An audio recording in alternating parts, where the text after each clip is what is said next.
Radio उड़ान सुन रहे सभी मित्रों को मेरा प्यार भरा नमस्कार। मेरा नाम मधु सिंघल है। मैं बेंगलोर में कार्यरत संस्था मित्र ज्योति, जो पिछले 25 वर्षों से दृष्टिहीनों एवं दूसरे विकलांग व्यक्तियों के लिए कार्यरत है, उसकी मैनेजिंग ट्रस्टी हूँ। इस संस्था की गतिविधियाँ इस प्रकार हैं।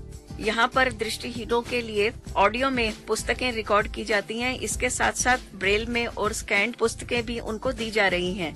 कंप्यूटर प्रशिक्षण और रोजगार की सुविधाएं भी यहाँ प्रदान की जा रही हैं। दृष्टिहीन महिलाओं के लिए एक विशेष प्रकार का कोर्स चलाया जाता है, जिसमें उन्हें आत्मनिर्भर बनकर जीवन में आगे बढ़ने की क्षमता प्रदान की जा रही है। आप मित्र ज्योति से संपर्क कर सकते हैं।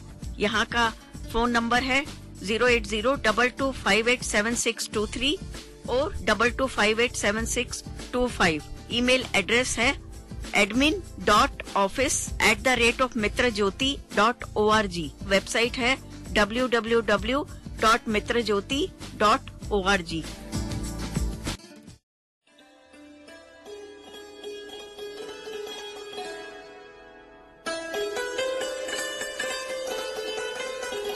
गजल में बंदिशो अल्फाज ही नहीं काफी, गजल में बंदिशो अल्फाज ही नहीं काफी, जिगर का खून भी कुछ चाहिए असर के लिए। हमसे पूछो कि गजल क्या है, गजल का फन क्या, चंद लफ्जों में कोई आग छुपा दी जाए। हाँ दोस्तों, गजल की इसी आग पर मबनी प्रोग्राम मैं आपके लिए लेकर हाजिर हो रहा हूँ। प्रोग्राम शाम गजल में, जो आप सुन सकते हैं हर फ्राइडे रात 10 से 11 रेडियो उड़ान पर। शाम गजल सुनना न भूलिए, रेडियो उड़ान पर फ्राइडे रात 10 से 11 आरजे सैफ के साथ।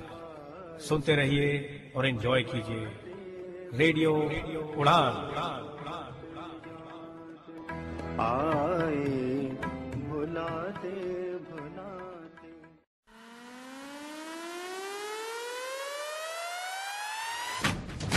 आप सुन रहे हैं radio Udaan, the flight of life, world's number 1 internet radio station of its own kind. सुनते रहिए और एंजॉय कीजिए रेडियो उड़ान।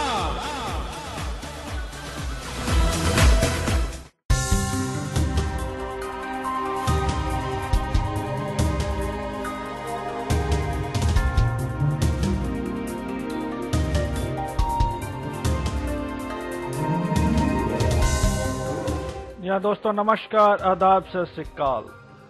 मैं दानिश महाजन रेडियो उड़ान पर प्रोग्राम एक मुलाकात में आपका बहुत स्वागत करता हूं। या दोस्तों, स्टडी का महत्व हमारी जिंदगी में बहुत है, ये हम सब जानते हैं।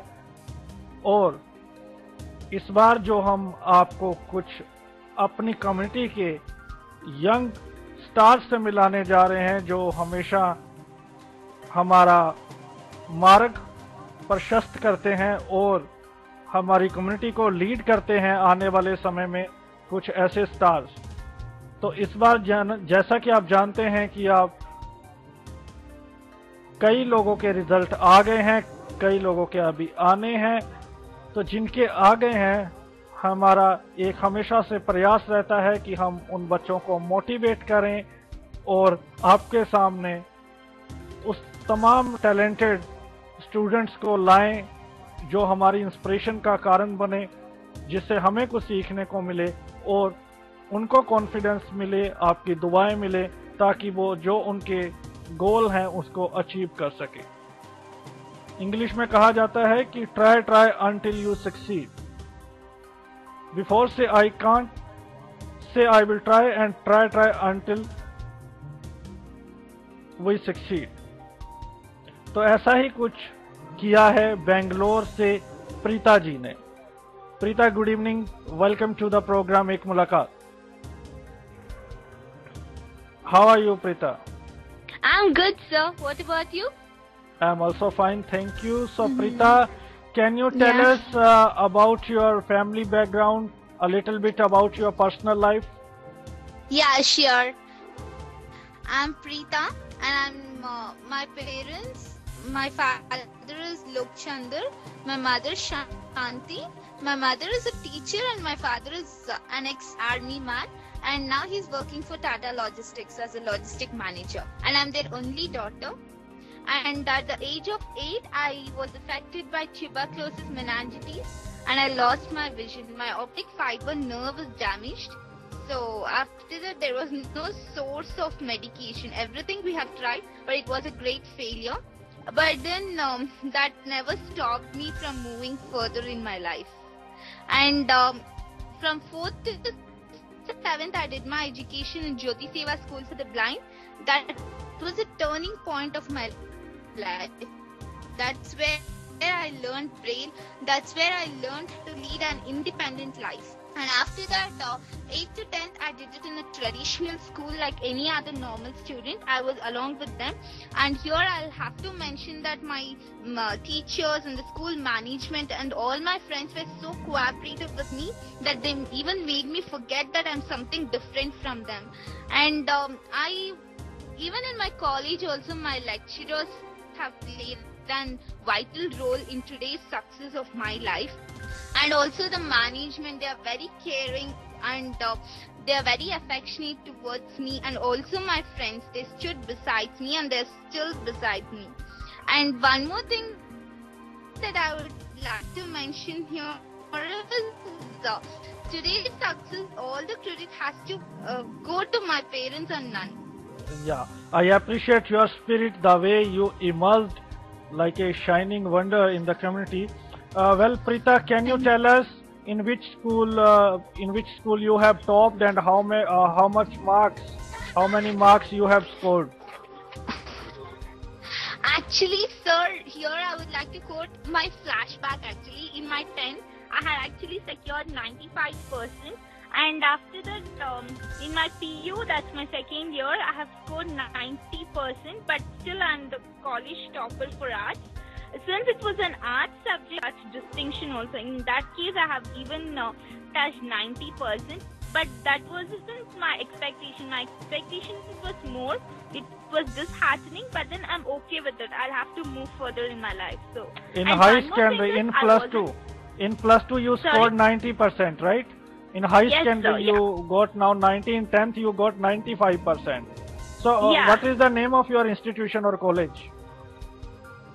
College, it is Indo-Asian Academy. Okay. And the school is Chinmaya Vidya Mandir. Okay. So, you scored 90%. Well, everybody is happy. How long you used to study? Sir, to be very honest, I wasn't a bookworm who used to always sit with book. I used to participate in many events in my college, inter-college competition, inter-school competition, and I was like any other student. I used to also take part in all the competition. It might be debate, essay writing, pick and speak, dance, singing, guitar, everything. And my whole house is filled with my prizes and certificates.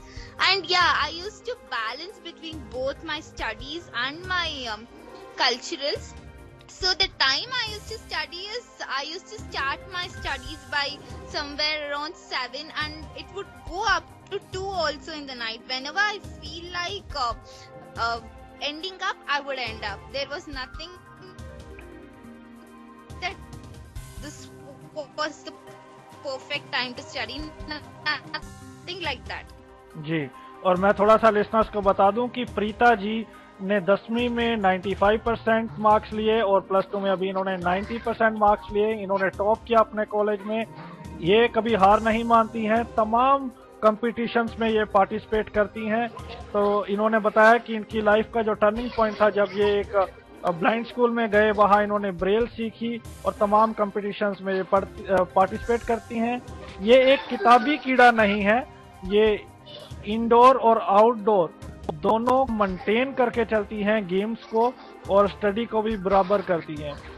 So basically who is your role model Preeta and what do you want to be in future? So I have got so many role models actually. actually, to be very honest, even you're one of my role models, because being a blind, you have gone up to such extent. Now today you're an RJ, and there are many other people who are actually succeeded and actually seeking for the success in being a blind or any other kind of disabled. So thing is, I have got so many role models. I don't have anyone in particular.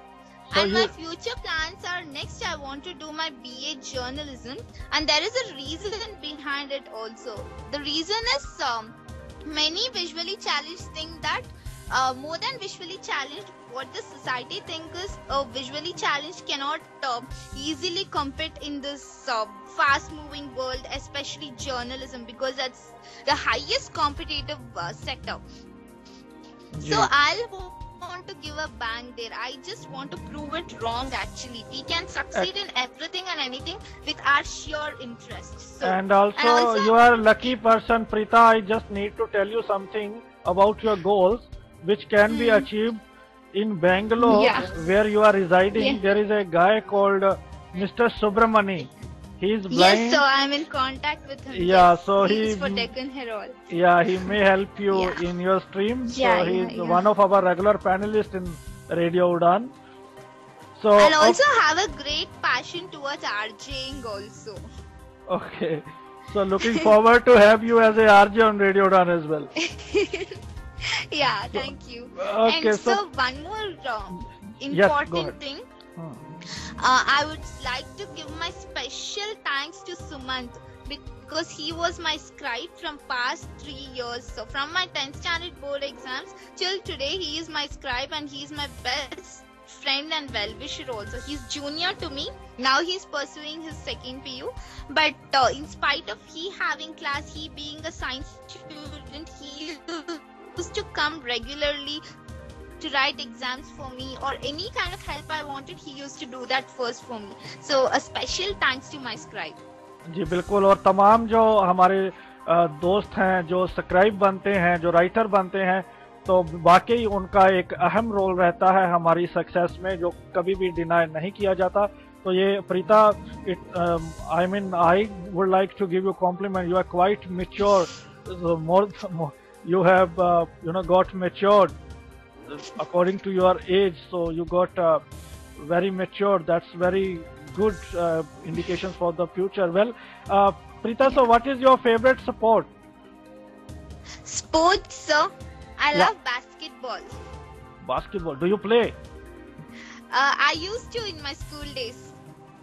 After being blind? Yeah. I mean, in my high school, 8 to 10, there we had a basketball court. So my friends used to take me there and they used to help me. I used to play. So you are a girl of adventures. So exactly. So Preeta basketball खेलती हैं. So lately you are not playing. Now actually no sir, because I'm busy. I even take tuitions for 10th standard students here. So it's like, I mean, not blind students, the other normal sighted students. I take tuitions for them. And they all have secured good percentage in their exams also. Very good, Preeta. I'm so happy for you और listeners. ये tuitions पढ़ाती हैं प्रीता, इतनी छोटी as में ही ये काफी कुछ कर रही हैं. वाकई आप बहुत इंस्पिरेशनल, आपका जो इंस्पिरेशन है लिसनर्स को मिल रही है, मुझे खुद भी मिल रही है. तो प्रीता, सो आपने बताया आपका पर्टिकुलर कोई रोल मॉडल नहीं है और आप जर्नलिस्ट बनना चाहती हैं. तो अच्छा, कौन सा, can you tell us the journalist you used to follow? Barkha Dutt. Barkha Dutt from NDTV, huh? Yeah. So Barkha Dutt is your favorite one. So, and also Subramaniam sir also. Subramani sir, okay. So yeah. He will be delightful. So yeah. So now you tell us, do you sing as well? Yes sir, I do. Okay. So you have a passion for the singing as we will hear some of the songs from you. Preeta, you tell us before I ask you to sing something for us. I mean, in the study, what were the challenges you faced in your life? Studies challenges. Actually, nothing, sir. Nothing. I face something challenge kind of, because I'm a kind of girl who like my life to be something very challenging. So for me, challenges weren't more actually, because I had very good cooperative friends, teachers, and also my parents. They used to sit with me because when I go through my braille text, sometimes my fingers start hurting, and then my mom used to sit during the night time. She used to read it for me from the normal cited textbooks, and that was the way. I don't think I have really faced some challenges and all, and there is nothing called challenges. And if it comes also, that is the best way to seek for success, because something which comes very easily will not have value according So what is the method you use to study? I mean, where you feel comfortable? You rely on braille, you rely on the audio recordings, or your mom used to read for you? I rely on the braille, so I get my braille books, textbooks transcribed into But braille from okay, Jnana Preeta, Jyoti. you again very interestingly you told you rely on braille. So a lot of people Yeah. thinks braille is the outdated source now. So what is your views over? Definitely not, sir. It is not at all an outdated source, because audio recordings or the system, I don't see that is something, hurdle or something. It's very good. Technology is excellent. Actually, you can rely on that. But then braille is something a boon to visually impaired community. So you just can't deny that.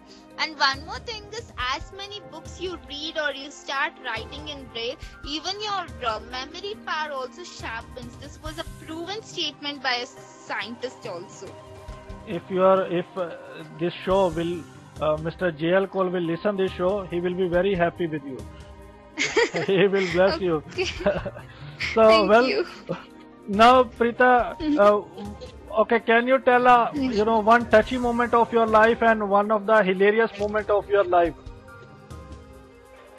Touchy moment of my life. So that was the time, actually I was in coma stage for 2 months in Niman's hospital when I was affected with tuberculosis meningitis, and after that I couldn't even walk. I used to crawl like a baby.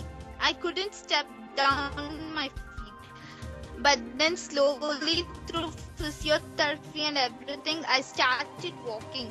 But I finally lost my vision. So after that, I was at home for 1 year. My mom never sent me to school because she was not ready to, leave me alone in the hostel.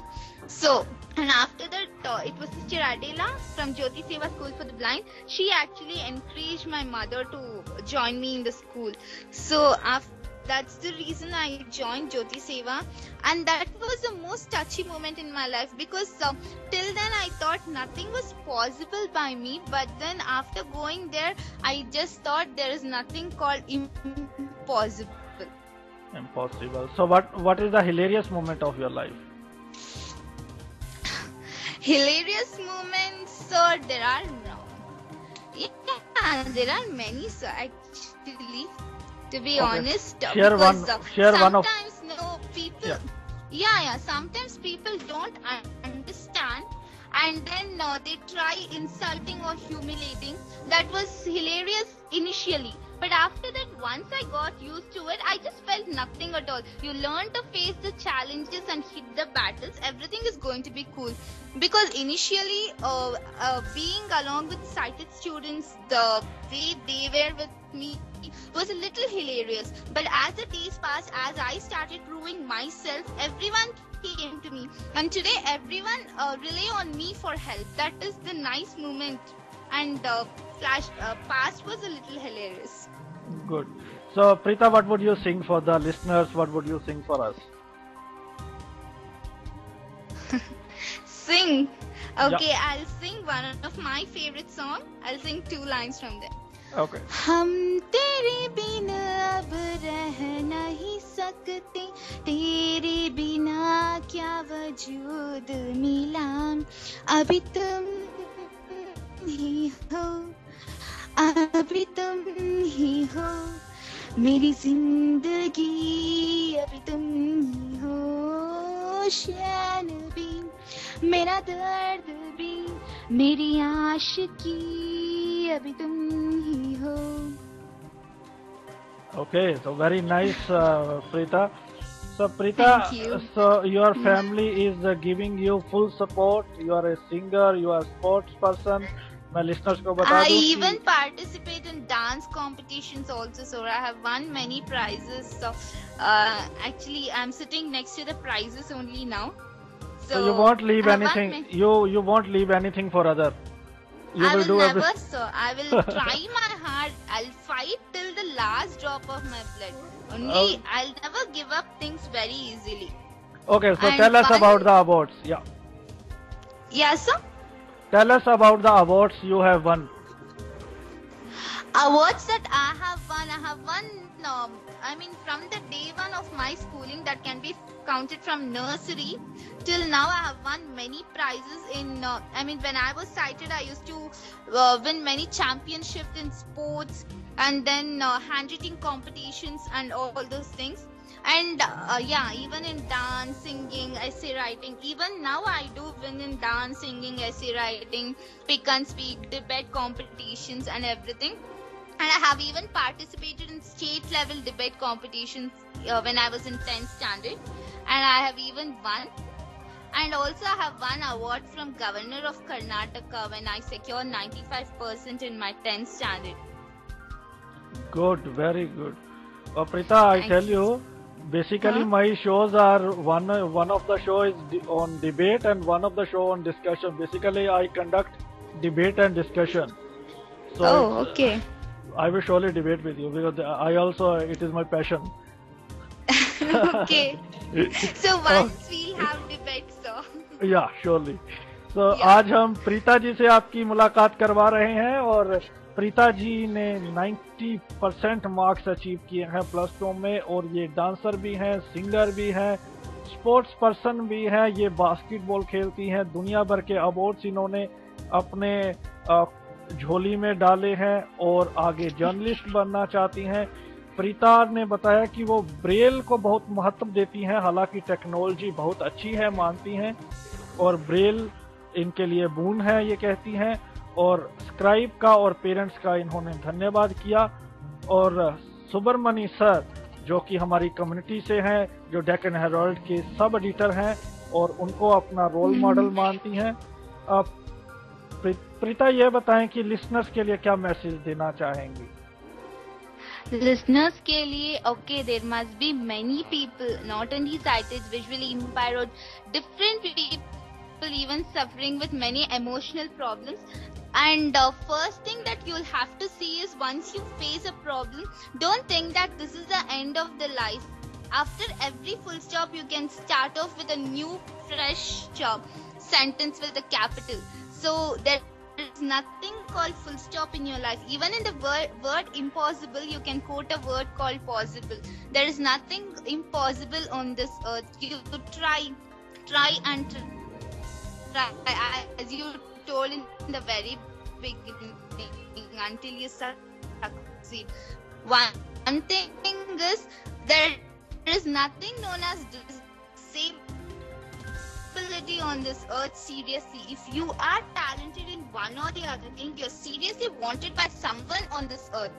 So you will have to fetch your respect. There is no one going to search to give you respect. You will have to search for opportunity. Once opportunity knocks at the doors, just go grape it. You win or lose, not an issue.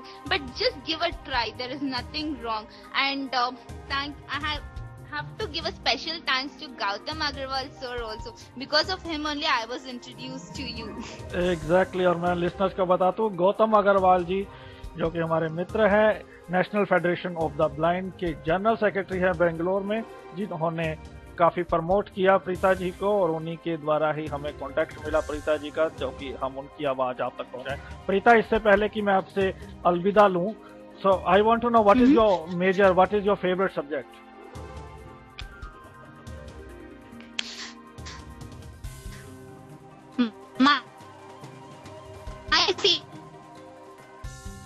Your voice is breaking now, Preeta. So actually my favorite subject was mathematics. Great. But now since I'm an art student, now my favorite subject is psychology. Psychology. Okay, so now Yeah, now it's fine. you can hear me, right? या Preeta sir. जी का जी प्रीता जी के favourite subject पहले mathematics था और अब psychology. So you are taking classes on which subject? I take classes for all the subjects except maths and science. Because Except mathematics and science to teach to someone, main thing is you'll have to make out certain things. या So that's all very crucial sometimes. So I don't take a chance of that, but except that all other subjects. Okay. So Preeta, आपने अपना कीमती समय दिया. You spent your precious time with us. Thank you so much for motivating the listeners. I wish a great success for your future. I hope we'll keep in touch and you will emerge like anything, and you will keep motivating and inspiring all the community and the society. Thank you so much, Preeta. Thank you, sir. for Thank being you for with us. everything. Thank you for actually Taking the initiative of taking my interview today. I'm really privileged being on your show, and all the best for your career, sir. All Thank the you best. so much, Preeta. Or now, listeners, don't go. Wishing you great success. Thank you, Preeta. Don't go away, listeners, because like Preeta, we have Sir.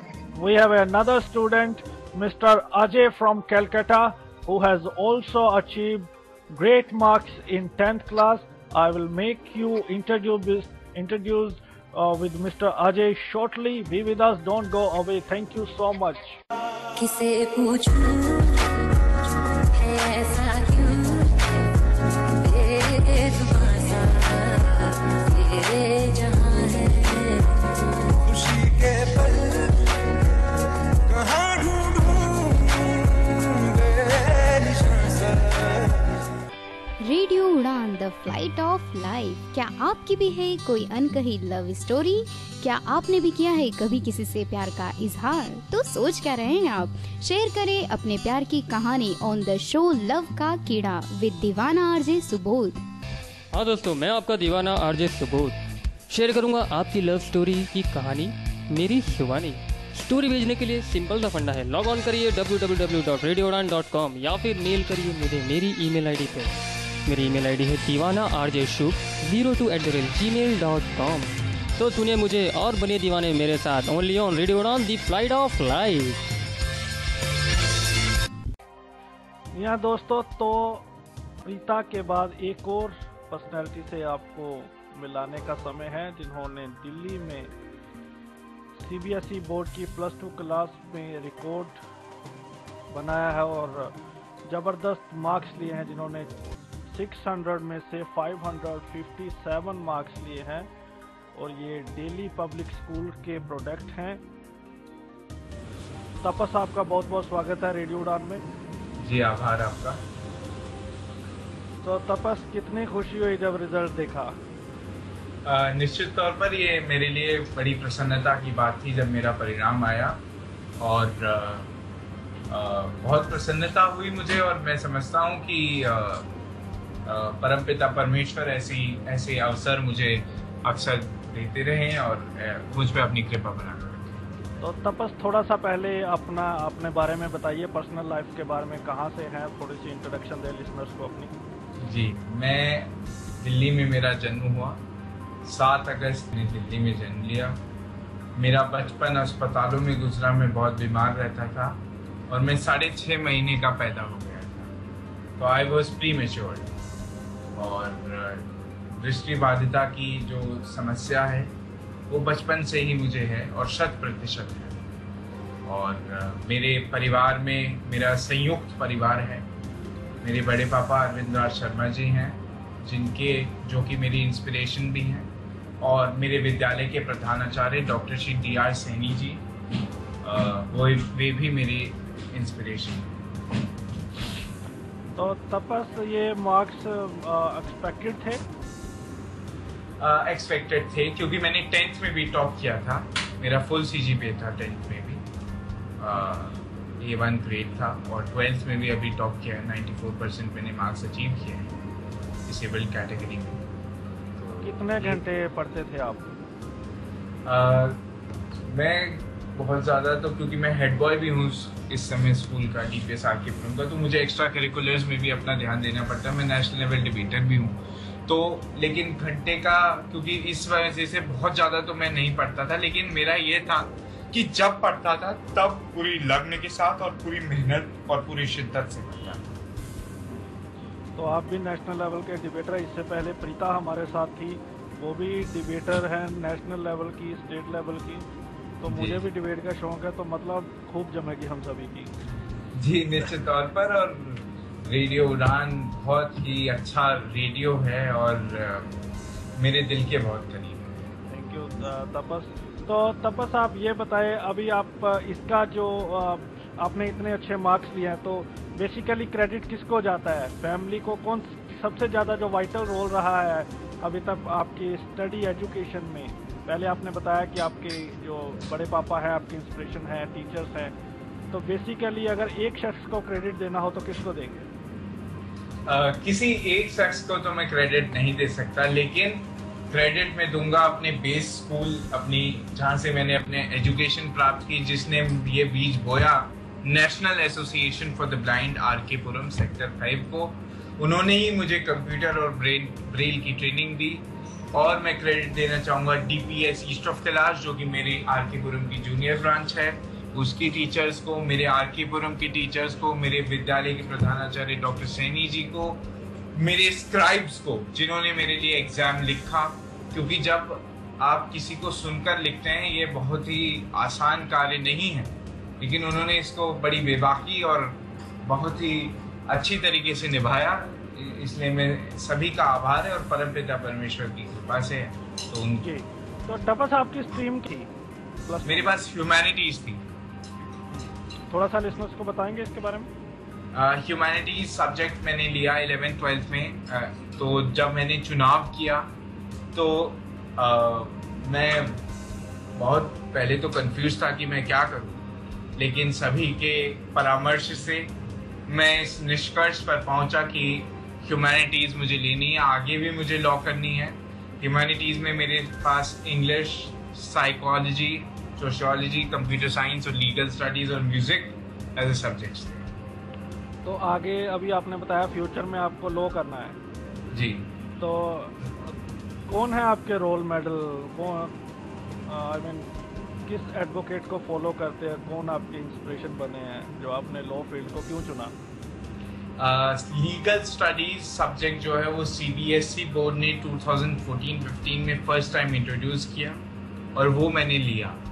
और जब मैंने लिया तो मेरे प्रधानाचार्य जी स्वयं उसको पढ़ाते हैं, तो उन्होंने मुझे तराशा इस सब्जेक्ट में और उन्होंने ही यह जांचा कि मेरे अंदर वह प्रतिभा है जिससे कि मैं लॉ कर सकता हूँ। और मुझे पैशन था, इसलिए मैंने लॉ लिया और लीगल स्टडीज़ में मेरे 94 आए हैं वैसे भी बोर्ड में भी, और मैंने जो एंट्रेंस एग्ज़ाम है उसमें भी क्लियर कर लिया है। तो अब ये है कि अब तो आगे लॉ ही करना है और जो भी महानुभाव कानून की इस अद्भुत कार्य में लगे हुए हैं, सभी मेरे प्रेरणा के स्रोत हैं। तो किस तरह के लॉयर बनोगे आप? डिसेबिलिटी लॉयर या फीमेल्स के जो मसले होते हैं उनको सुलझाने के लिए, डोमेस्टिक मसले सुलझाने के लिए क्या सोचा है? नहीं, मैं लॉ करके मुझे जुडिशरी में जाना है। मेरा प्लान है कि मैं जुडिशरी में जाऊं, हाई कोर्ट, सुप्रीम कोर्ट का जज बनूं और अगर अवसर मिला तो सुप्रीम कोर्ट का चीफ जस्टिस भी बनूं। ये मेरा बिल्कुल आप बनेंगे, हमारी दुआएं आपके साथ हैं। तो बेसिकली आप किसी कोई एक इंडिविजुअल आपका कोई रोल मॉडल नहीं है, आप सभी को मानते हैं जो भी इस फील्ड में काम कर रहे हैं। जिस भी व्यक्ति ने इस प्रकृति पे जन्म लेकर कुछ अद्भुत कार्य किया है वह सभी मेरे लिए रोल मॉडल हैं, चाहे उसमें हमारे भारत के माननीय प्रधानमंत्री श्री नरेंद्र मोदी जी हों, चाहे हमारी मायावती जी हों, चाहे सचिन तेंदुलकर जी हों, कोई भी हो, सब मेरे लिए रोल मॉडल हैं, सब मेरे लिए सोर्स ऑफ इंस्पिरेशन। तो अभी स्टडी के अलावा आपकी क्या हॉबीज है? स्टडी के अलावा मैं डिबेटिंग करता हूँ, मैं डिक्लेमेशन कॉन्टेस्ट में जाता हूँ, मैं सिंगर हूँ और मैं इंटरनेशनल क्वायर है कैपिटल सिटी मिनिस्ट्रल्स और मोज़ार्ट क्वायर ऑफ इंडिया, उसका मैं पार्ट हूँ। तो मैं सिंगिंग वेस्टर्न और इंडियन दोनों के लिए। तो टपस थोड़ा सा तो आज फिर बनता है आपसे सुनना, क्योंकि हमने प्रीता से भी थोड़ी देर पहले सुना था, और क्या फिर आप इस मौके पे कुछ सुनाएंगे कुछ लाइन? जी, एक वेस्टर्न सॉन्ग है जो कि मेरे बहुत करीब है, जो कि मैं आपको सुनाना चाहता हूँ।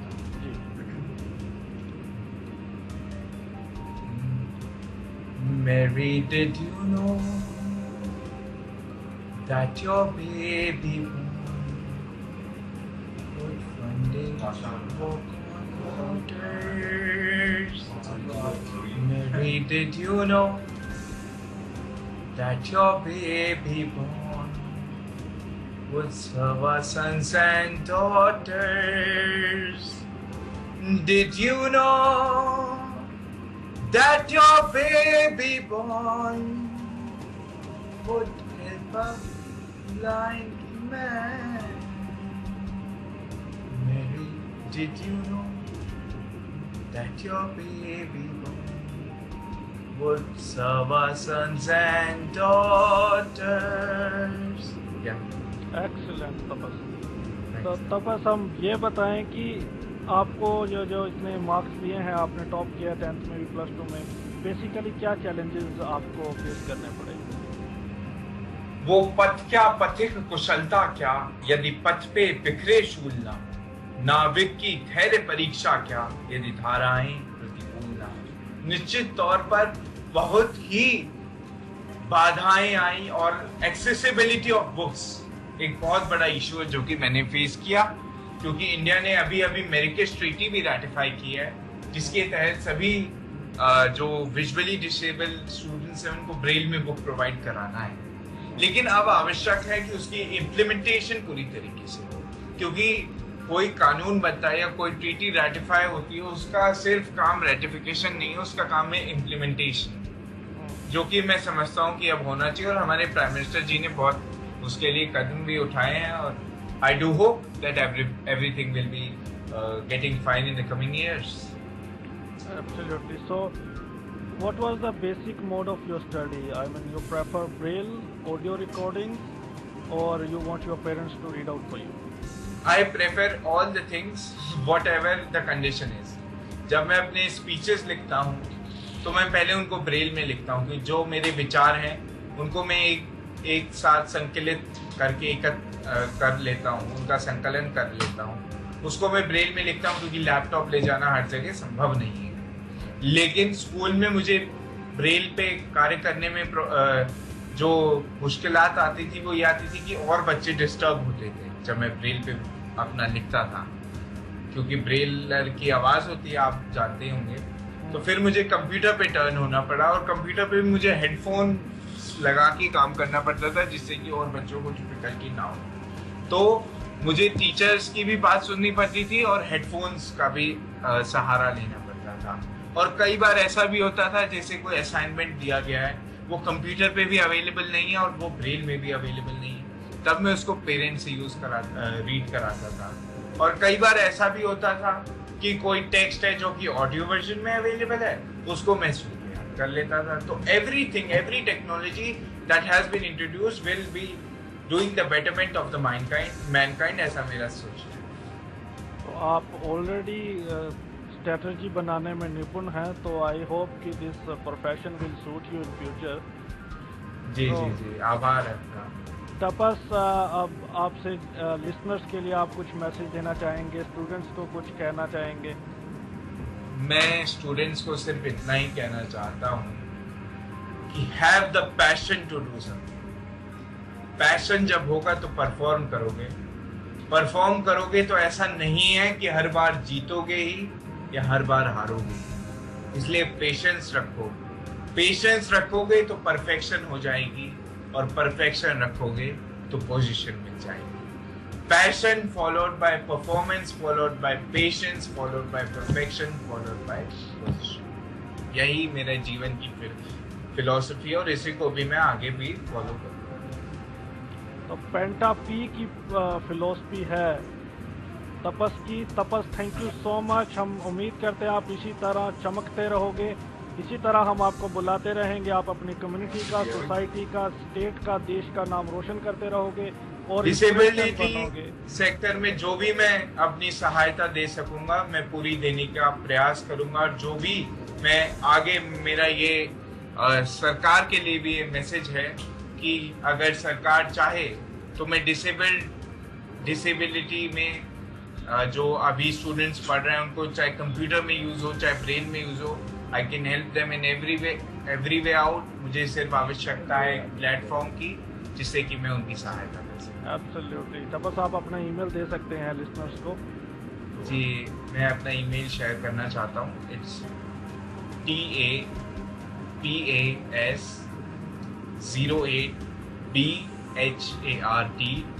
tapas08BHARTWAJ@gmail.com tapas08bharadwaj@gmail.com। Thank you so much, Tapas, for being with us. Thank you so much. God bless you. Thank you so जी, much. आभार आपका।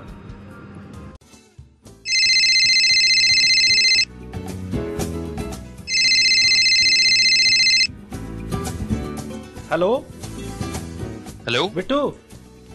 हाँ यार तू आया नहीं, मैंने कल बताया था कि इंटरव्यू के जाना, मेरी ट्रेन निकल जाएगी। कहाँ है तू? हाँ यार बस आ गया, 5 मिनट में आ रहा हूँ मैं बस तेरे पास।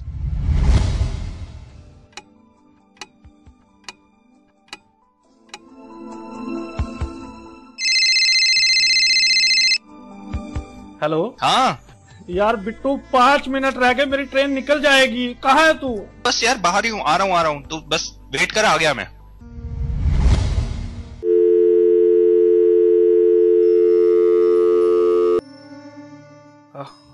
अब नहीं आओ, अब नहीं आओ। निकल गई ट्रेन, निकल गई ट्रेन, निकल गई ट्रेन, निकल गई ट्रेन, निकल गई ट्रेन, निकल गई ट्रेन। काश कि आपने सही समय पर केन का इस्तेमाल सीख लिया होता तो आज हालात ऐसे न होते।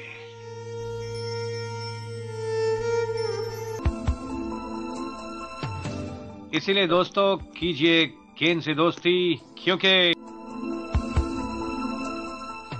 नो केन नो गेन। प्रेम भाई नमस्कार। नमस्कार सर, नमस्कार। मैं आरजे विनोद, रेडियो उड़ान से। मुझे पता चला कि आपने 12वीं कक्षा में 95% मार्क्स से उत्तीर्ण किया है और आप जिला बस्ती के रहने वाले हैं और इतनी छोटी जगह से आकर आपने पढ़ाई की नवोदय स्कूल अलवर में, राजस्थान में। हाँ जी सर। तो इतनी दूर आने का आपका क्या रहा? क्या बस्ती में कोई स्कूल नहीं था? सर एक्चुअली में क्या हुआ सर कि नवोदय तो हर एक डिस्ट्रिक्ट में होता है सर। तो एक्चुअली में जब हमने एडमिशन लिया था नवोदय में जी, तो वहाँ के लोगों को ये ब्लाइंड लोगों को शिक्षा देने के बारे में कोई इनको मालूम नहीं था सर, कैसे दिया जाएगा, हम इनको कैसे हैंडल करेंगे। तो ऐसा उनको नहीं मालूम था। तो उन्होंने नेट पे सर्च किया कि और किसी नवोदय में यदि हो ऐसे शिक्षा दिया जाता हो तो उस बच्चे को उस जगह भेज देना जहाँ ये बच्चा अपनी पूरी शिक्षा संपूर्ण कर सके सर। तो नेचुरल है कि आप जब इतनी दूर शिक्षा लेने आए थे तो आप छात्रावास में ही रहे होंगे यहाँ के? हाँ जी सर, छात्रावास में ही रहा हूँ मैं सर। तो क्या सुविधाएं रही हैं छात्रावास में? क्या माहौल आपको मिल पाया पढ़ाई का वहाँ पे, या मिलता है, या आपने अपनी ओर से बनाया है माहौल? नहीं सर, एक्चुअली में किसी भी नवोदय में आप जाएंगे, चाहे किसी भी नवोदय में जाएंगे सर, वहाँ पे हॉस्टल में बच्चों को डिसिप्लिन में रखा जाता है और पढ़ाई के लिए ही पूरा टाइम उनको कहा जाता है कि पढ़ने की। तो सर मैं जब गया तो वहाँ मुझे बहुत अटपटा सा लगा, लेकिन जब मैं पहुँचा तो सर मुझे बहुत अजनबी जगह था सर। तो मुझे बहुत ऐसा फील हो रहा था कि सर मैं किस जगह आया हूँ। तो उस टाइम मुझे 1-2 महीने दिक्कत में पढ़ाई करने में। उसके बाद हॉस्टल में रहने की मुझे पता चलिए कैसे रहा जाता, तो उसमें पढ़ाई में दिक्कत नहीं हुई। सब बच्चों के साथ मैं बात भी अच्छे से करता था और उनके साथ अपना रहने का शेड्यूल बना लिया था और पढ़ाई भी अच्छी होने लगी थी सर मेरी बस। प्रेम भाई मैं जानना चाहूंगा, नवोदय स्कूल में तो नॉर्मल बच्चे भी पढ़ते हैं। हाँ जी। तो उनके साथ रहकर आपको किस तरह का व्यवहार मिला? क्या आप उनके व्यवहार से खुश रहे या आपको उनको अपने प्रति व्यवहार कुशल बनाना पड़ा? नहीं सर, वो ये भी ऐसा हमारे साथ व्यवहार करते थे कि जैसे मुझे बहुत खुशी मिलती थी। मैं कई जगहों पे ज्यादा तो लोग ये कहते थे कि भाई ये लोग कैसे कर सकते हैं, फिर उनको परेशानी, बहुत बच्चे ऐसे मिल जाते हैं कि सर हमें परेशान भी करते हैं, तंग भी करते हैं, लेकिन इसमें कई ऐसे बच्चे भी अच्छे होते हैं कि सर इतना हेल्पफुल करते हैं, हमें इतना सहायता करते हैं कि हम जहाँ रहना भी नहीं चाहे वहाँ भी हम रह जाते हैं। क्या बात है, मतलब आपने उनको अपना इस तरह से तैयार कर दिया कि आपको वो अपने ही जैसा समझें और आपके अपना एक साथी समझें। तो आप ऐसा महसूस कर पा रहे हैं कि वो जैसे अन्य साथियों को अपने देखते हैं वैसे ही आपको भी देखते हैं, आपको महसूस नहीं होने देते आपकी अक्षमता को? नहीं सर, ऐसा उन्होंने मेरे लिए ऐसा कभी नहीं बिहेव किया कि जिससे मुझे फील हो कि मैं ऐसा हूँ तो मेरे साथ ऐसा किया जा रहा है। उन्होंने मेरे साथ बिल्कुल नॉर्मल जैसे बिहेव किया और मैं सर बिल्कुल उसी जैसे फीलिंग किया, हाँ सर जैसे नॉर्मल बच्चे कुछ कर सकते उसी टाइप मैं भी कुछ कर सकता हूँ। आप पूर्णतया ब्लाइंड हैं? हाँ जी सर। पूर्णतया ब्लाइंड है या थोड़ा बहुत देख सकते हैं? नहीं सर, मैं टोटली ब्लाइंड हूँ सर, पूर्णतः ब्लाइंड हूँ। तो जन्म से हैं आप या बीच में कभी हुआ? मैं सर एक्चुअली में 3-4 साल का था, उसके बाद फीवर हुआ सर, तो उसके बाद में ब्लाइंड हुआ सर। तो क्या सुविधाएं रहती हैं दृष्टिहीनों के लिए आपके इस नवोदय स्कूल में? क्या ऐसी सुविधाएं मिली? नवोदय में सर संपूर्ण जैसे और एक ब्लाइंड स्कूल में बच्चों को दी जाती पढ़ने के लिए सर पूरा शेड्यूल बनाया जाता है, उसी टाइप का नवोदय में भी होता है।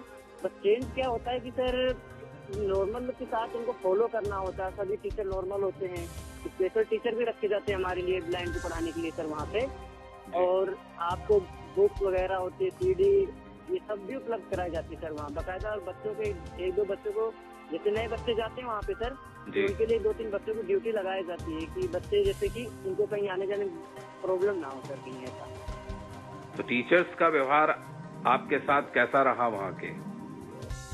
सर टीचरों का व्यवहार ऐसा रहा कि सर हर एक जगह पे उन्होंने मेरे यही कहा है कि बच्चे बेटा तुम जो हो, तुम अपने अंदर तुम्हारी कमी है तो उसको किसी को मत देखने दो कि तुम्हारे अंदर कमी, तुम मत फीलिंग करो, तुम सेम हमारे जैसे हो। क्या बात। बट तुम्हें इसको दिखाना है कि मैं तुम्हारे जैसा हूँ, तुमको मेहनत करना और सब दुनिया को बता देना कि मैं ब्लाइंड नहीं हूँ, मैं नॉर्मल स्टूडेंट हूँ। जो आपके स्कूल के प्रधानाचार्य हैं, क्या उनका भी बिहेवियर आपके प्रति नॉर्मल ही रहा है? हाँ जी सर, हाँ जी बहुत अच्छा सर उनका। तो मैं सर कहता हूँ कि अपने शब्दों से उनका नहीं बखान कर सकता मैं कैसा रहा सर, लेकिन कि आज तक जब भी मैं मेरे से कभी मिलते थे बहुत प्यार से बोलते और बहुत अच्छे दृष्टि से मुझे देखते थे वो, और ये भी कहते थे कि जब भी तुम्हें कोई प्रॉब्लम हो, किसी चीज को मंगवाना है पढ़ने के लिए, कोई चीज कैसी भी प्रॉब्लम हो, आप मेरे पास आइए, मैं आपको जरूर हेल्प करूंगा और जो भी होगा मैं जरूर मदद करूंगा। तो आपने कि 95% मार्क्स लेके 12वीं कक्षा में उत्तीर्ण किया है, तो क्या आपने स्कूल को टॉप किया है या अपने एरिया को टॉप किया है? सर मैं स्कूल को तो टॉप किया हूँ सर, और बाहर का भी मुझे नॉलेज नहीं किया मैंने सर कि बाहर में क्या है क्या नहीं सर। स्कूल में मैं टॉप हूँ सर। स्कूल में आप टॉप पे हैं? हाँ जी सर। तो जब आपका रिजल्ट आया और आपके प्रिंसिपल को ये मालूम हुआ कि आपका रिजल्ट सबसे ज्यादा है, अधिक है, और बहुत ही अच्छा रिजल्ट लाए हैं, बहुत ही अच्छी परसेंटेज लाए हैं आप, तब उनका बिहेवियर आपके साथ क्या था? सर तो वो ऐसे मतलब मेरे पास उन्होंने कॉल किया सर जी, वैसे कोई भी बड़े पद से जो अधिकारी है कोई होता है सर, वो किसी छोटे बच्चों के पास ऐसे बच्चों के पास कॉल नहीं करता मैंने आज तक देखा, लेकिन उन्होंने मेरे पास जब कॉल किया तो मुझे कि सर ने बहुत अच्छा रिजल्ट दिया सर को, और जो सर मेरे से डेली कहते रहते थे 12th क्लास में कि तुम्हें स्कूल को टॉप करना है सर, तो शायद मैंने सोचा मैंने उनके कामों को उनके पूरे अरमान पे खड़ा उतरा हूँ सर। वाह। और वो ऐसे बोल रहे थे कि जैसे सर उनके गले में पानी भर गया हो सर, उनके आवाज में क्या बात है, क्या सर वो डूबे हुए थे सर वो। मतलब मुझे महसूस हो रहा है कि आपके बताने से कि उन्होंने आपको पिता जैसा एहसास कराया व्यवहार में अपने। हाँ जी तो सर, क्या अन्य जो अध्यापक जिन्होंने आपको पढ़ाया, हाँ जी सर, उनसे भी आपको कुछ इस तरह का एहसास मिला? हाँ जी सर, सभी लगभग जितने टीचरों ने मुझे पढ़ाया था सभी का मेरे पास फोन आया सर, बकायदा इतनी खुशी से कि बेटा तुमने, हम सोच रहे थे कि तुम इतना नहीं कर सकते, लेकिन तुम जो हम पेपर के दौरान जैसे बेस्ट ऑफ लक लेने जाते हैं या आशीर्वाद लेने जाते हैं सर जी, तो उस टाइम यही बोलते थे फ्रेंड्स अगर तुमने अभी तक 11th क्लास को भी टॉप किया है तो इस बार मैं 12वीं क्लास बोर्ड में ही टॉप करना है और हम जो पढ़ा रहे उसका पूरा भरपूर फायदा दिखाना तुम्हें कि हाँ तुम्हारे अंदर कुछ टैलेंट था। तो प्रेम भाई, आपकी खुद की मेहनत इसके पीछे कितनी रही है? कितना समय आप दे पाते थे पढ़ाई को? सर एक्चुअली मैं रियल बताऊं, पढ़ाई को मैं ज्यादा टाइम भी नहीं देता था सर। पढ़ने का मकसद ये होता कि जब आपका दिल पढ़ाई में लगे सर। बिल्कुल ठीक। जब आप पढ़ना चाहते हो तभी पढ़िए, या किसी को दिखाने के लिए नहीं पढ़ना। बिल्कुल ठीक है। और सर पढ़ना भी तभी चाहिए जब आपका दिमाग बिल्कुल फ्रेश हो। और मैं एक्चुअली और किसी को मैसेज देना चाहूंगा तो जैसे सर कि तो बच्चे पढ़ते हैं सर, स्टूडेंट लाइफ कभी है जिनकी, मेरी भी खुद है सर, मैं इसको नहीं भुलाना चाहूंगा जी कि सर वो रात को अधिक टाइम नहीं दे सर पढ़ाई के लिए, ज्यादा से ज्यादा 10:30 से 11:45, उसके बाद वो सो जाए सर जी। उसके बाद उनको 3:30 4 उठ के फ्रेश होना चाहिए, मुंह धोना चाहिए, उसके बाद वो उनको पढ़ना चाहिए सर। तो सुबह की जो पढ़ाई होती है सर, मैं ये आजमाया हूँ अपने जीवन में सर कि अभी तक की क्लासेस में कि जब मैं सुबह पढ़ता हूँ तो इतना मेरा याद नहीं रह पाता, मेरे कोई चीज याद नहीं रहती, लेकिन मैं सुबह पढ़ता हूँ तो मेरी जिंदगी भर मुझे याद है कि मैं कुछ पढ़ा था सर। बहुत अच्छे। आपने तो एक मैसेज भी दे दिया है अपने अन्य साथियों को कि भाई अब इस तरह से तैयारी करें अपनी। और आपने ये बात भी बिल्कुल सही कही कि जो भोर की पढ़ाई होती है, सुबह की पढ़ाई होती है, जो प्रातः काल की पढ़ाई होती है, जो भोर काल ब्रह्म काल का समय होता है, वो एक ऐसा समय होता है, ऐसी ताजगी देता है आपके दिमाग को कि जो कुछ भी आप उस समय उसमें रखते हैं, रटते हैं, वो निश्चित रूप से आगे काम आता है और कामयाबी देता है। क्योंकि मैंने बहुत से स्टूडेंट्स को ऐसा देखा कि वो रात रात तक जगते हैं और उनको पता नहीं कहाँ से ये एक साइकोलॉजी बहुतों की बनी हुई है कि चाय पी लो भैया, नींद नहीं आएगी, पढ़ते रहो। हाँ जी सर। तो सर मैं तो और भी एक बात बताना चाहूँगा, जो मेरे साथी लोग हैं सर, मेरे दोस्त हैं जी, तो यही कहना चाहूँगा कि सर ज्यादा रात तक पढ़ने से सर हमारा दिमाग ऐसा सुस्त हो जाता है सर, हम बिल्कुल उस टाइम रिलैक्स नहीं फील करते जी। और कई बार क्या होता है हम बीमार भी इसके चक्कर में पड़ जाते सर। जी जी जी। और इसलिए मैं उनको यही कहूँगा कि जितना हो सके कम से कम पढ़े, लेकिन जितना पढ़े उस टाइम में किसी और चीजों का ध्यान ना करे सर, बस पढ़ाई पे जब आपको आपकी मेहनत के लिए, अपनी मेहनत के लिए आप किसको प्रेरणा स्रोत मानते हैं? मैं सर अपनी मेहनत के लिए सर सभी टीचरों को मानता हूँ कि सभी टीचरों ने मुझे बहुत प्रोत्साहित किया था कि जब मैं 11th क्लास में सर 3rd पोजीशन लिया था सर जी, तो उस टाइम सभी टीचरों ने मेरे को ये कहा कि बेटा जब तुम 3rd ला सकते तो बोर्ड में टॉप क्यों नहीं कर सकते? क्या बात है। तो फिर मैं सोचा कि शायद मेरे अंदर कोई कैपेसिटी है, एबिलिटी है, कुछ टैलेंट है, जिसकी वजह से सब लोग मेरे पैर नहीं तो कहते क्यों। तो घर में आपके भाई बहन माता पिता होंगे, उनको भी आपने सूचना दी अपने परिवार को? हाँ जी सर, मैं इस सूचना को उसी टाइम जैसे मैं रिजल्ट सुना सबसे पहले अपनी मम्मी को दिया, क्योंकि सर मेरी मम्मी है जो कहीं भी आना जाना होता है, ट्रेवल करना हो तो मेरी मम्मी मेरे साथ रहती है सर हर जगह आने जाने के लिए। तो उनको जैसे बताया वो मेरी मम्मी इतना ज्यादा खुश हुई है कि सर मैं अपनी खुशी के लिए पढ़ाई नहीं किया, मेरी मम्मी मुझे जहाँ बोली पढ़ने के लिए वहाँ पढ़ा, और मैं चाहा अगर मैं पढ़ूंगा कोई अच्छा व्यक्ति बन जाऊंगा या अच्छा कोई कार्य, तो मेरी मम्मी बहुत ज्यादा खुशी मिलेगी, जितना मुझे नहीं उससे ज्यादा मेरी मम्मी को मिलेगी। वाह, आपने अपने माता पिता का सिर ऊंचा किया। तो प्रेम जी, आगे आपका क्या विचार है? अब 12वीं आप कर चुके हैं, इतने अच्छे मार्क्स ला चुके हैं, तो आपका आगे क्या सोचा हुआ? आपने किस विषय में आगे बढ़ने की सोची हुई है? आगे किस विषय में पढ़ाई करने का सोचा हुआ है? किस विशेष कॉलेज में, विशेष यूनिवर्सिटी के लिए सोचा हुआ है आपने? सर दिल्ली यूनिवर्सिटी के लिए सोचा हूँ सर, और मैं हिस्ट्री और पॉलिटिकल से सर कुछ करना चाहता हूँ जिससे कि समाज को सर मेरे से कुछ फायदा हो। जी, तो आपको लगता नहीं है कि पॉलिटिकल साइंस में मैक्सिमम दृष्टिहीन भाई जाते हैं, और हिस्ट्री में इतने नहीं रहते लेकिन फिर भी रहते हैं? तो ये दो विषय ऐसे हैं जो नॉर्मली दृष्टिहीन समाज में कॉमन है। तो आपको मैं हाँ जी सर, मैं आपको स्पष्ट बताना चाहूंगा सर, मैं एक्चुअली मेरा एम है सर, मैं एडवोकेट बनना चाहता हूँ सर जी। हाँ जी सर, क्योंकि सर मैं चाहता हूँ कि समाज में जो त्रुटियां होती है उनको लोग दूर नहीं कर पाते, इसकी वजह से बहुत ज्यादा भ्रष्टाचार पैदा हो गए हैं सर अपने इस देश में। इसको मैं चाहता हूँ कि मैं कुछ हद तक अपनी सेवाओं के माध्यम से दूर करना चाहता हूँ सर। जी, बहुत अच्छा, बहुत अच्छा, बहुत अच्छा लगा प्रेम भाई आपसे बात कर और आपकी उत्सुकतापूर्ण जो बात है और आपके अंदर जो जोश है, यही जोश आपका बना रहे और ईश्वर आपको कामयाबी दे, ऐसी हम कामना करते हैं। बहुत बहुत धन्यवाद, आपने हमें समय दिया और आप आगे ऐसे ही अपनी पढ़ाई को जारी रखें, अपनी मेहनत को जारी रखें, अपने परिश्रम को जारी रखें और आगे बढ़ते रहें। रेडियो उड़ान सुन रहे सभी मित्रों को मेरा प्यार भरा नमस्कार। मेरा नाम मधु सिंघल है। मैं बेंगलोर में कार्यरत संस्था मित्र ज्योति, जो पिछले 25 वर्षों से दृष्टिहीनों एवं दूसरे विकलांग व्यक्तियों के लिए कार्यरत है, उसकी मैनेजिंग ट्रस्टी हूँ। इस संस्था की गतिविधियाँ इस प्रकार हैं। यहाँ पर दृष्टिहीनों के लिए ऑडियो में पुस्तकें रिकॉर्ड की जाती हैं। इसके साथ साथ ब्रेल में और स्कैन्ड पुस्तकें भी उनको दी जा रही हैं। कंप्यूटर प्रशिक्षण और रोजगार की सुविधाएं भी यहाँ प्रदान की जा रही हैं। दृष्टिहीन महिलाओं के लिए एक विशेष प्रकार का कोर्स चलाया जाता है, जिसमें उन्हें आत्मनिर्भर बनकर जीवन में आगे बढ़ने की क्षमता प्रदान की जा रही है। आप मित्र ज्योति से संपर्क कर सकते हैं। यहाँ का फोन नंबर है 08022587623 और 22587625। ईमेल एड्रेस है admin.office@mitrajyoti.org। वेबसाइट है www.mitrajyoti.org। तो अजय, आपका रेडियो उड़ान पे बहुत बहुत स्वागत है प्रोग्राम एक मुलाकात में। Okay sir, thank you sir. और अजय, सबसे पहले आप हमें ये बताएं कि आप कौन से स्कूल में पढ़ते हैं और कहाँ रहते हैं?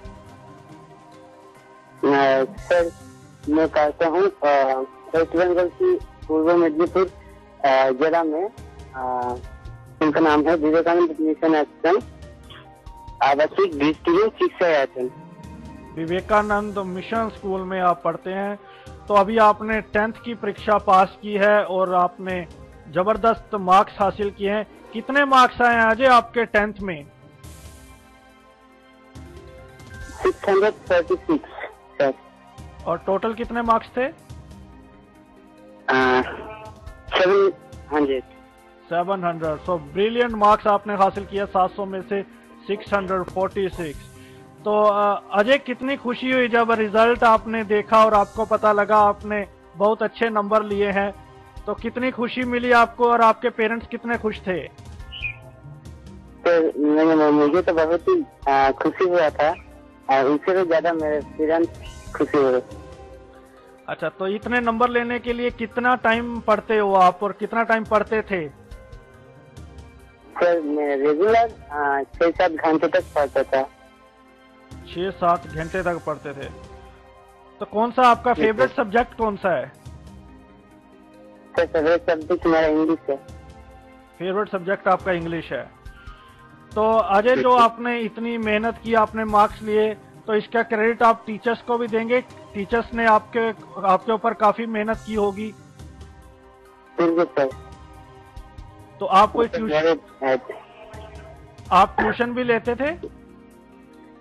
Yes sir. तो आप ट्यूशन भी लेते थे? तो जी, तो आपके स्कूल वाले भी खुश हैं। तो अजय, आपके फ्यूचर प्लान क्या है? क्या बनना चाहते हो आप? भविष्य में टीचर ही बनना चाहते हैं। आप टीचर बनना चाहते हैं? तो आप विवेकानंद मिशन स्कूल में ही पढ़ाना चाहते हैं या विवेकानंद किसी गवर्नमेंट स्कूल में जहाँ प्रोफेसर बनना चाहते हैं? सर, ये तो क्या बात है, तो इसी स्कूल में होगा तो अच्छा ही होगा। इसी स्कूल में होगा तो अच्छा होगा। Yes sir. अच्छा, तो अजय, आपकी हॉबीज क्या है? थोड़ा सा लिसनर्स को अपनी हॉबीज के बारे में बताइए। अभी से मेरा क्रिकेट खेलना अच्छा लगता है, उसके साथ साथ बुक पढ़ना, अच्छे स्टोरी बुक्स पढ़ना आपको पसंद लगता है और आपको क्रिकेट खेलना। तो अभी आपने कलकत्ता की ओर से क्रिकेट खेला है? किसी कोई जोनल प्रोग्राम या स्टेट लेवल का क्रिकेट टूर्नामेंट में कभी पार्टिसिपेट किया है? नहीं सर, अभी तक तो नहीं हुआ मेरा चांस, लेकिन भविष्य में मेरा ये वादा है, मैं करके दिखाऊंगा। तो आपकी डिटर्मिनेशन है कि आप फ्यूचर में क्रिकेट खेलेंगे। Yes sir. तो अभी आप टीचर बनना है, तो आप जाने की बीएड करना चाहते हैं। अभी आप कौन से विवेकानंद स्कूल में ही कंटिन्यू करोगे स्टडी, या आप स्कूल चेंज कर रहे हैं? नहीं सर, एक ही स्कूल में मैं कंटिन्यू करना चाहता हूँ। तो विवेकानंद स्कूल यानी कि +2 तक है। Yes sir. तो अजय हमारे साथ हैं। अजय हमें बता रहे हैं कि इनको किताबें पढ़ना पसंद है, स्टोरी पढ़ना, क्रिकेट खेलना, और 6 से 7 घंटे ये स्टडी करते हैं और टीचर बनना चाहते हैं। Ajay, thank you so much, आपने अपना कीमती समय दिया। रेडियो उड़ान के एक मुलाकात प्रोग्राम में आने के लिए आपका बहुत बहुत धन्यवाद। Thank you sir. Thank you Ajay.